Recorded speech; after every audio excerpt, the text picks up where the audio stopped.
dag skal vi have blindsmagning hos Vivis Bryd. Og det er Henrik, der er prøvekanin. Henrik, vil du prøve at smage? Det vil jeg mægtig gerne. Vi tager den første her.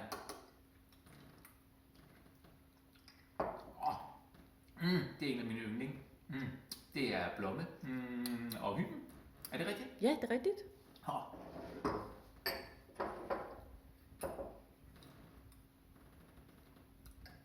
Den har sådan en meget, meget dyb smag. Det må være brumbær. Ja. Er der noget æble i? Ja, det er der. Det er brumbær og æblesyltetøj.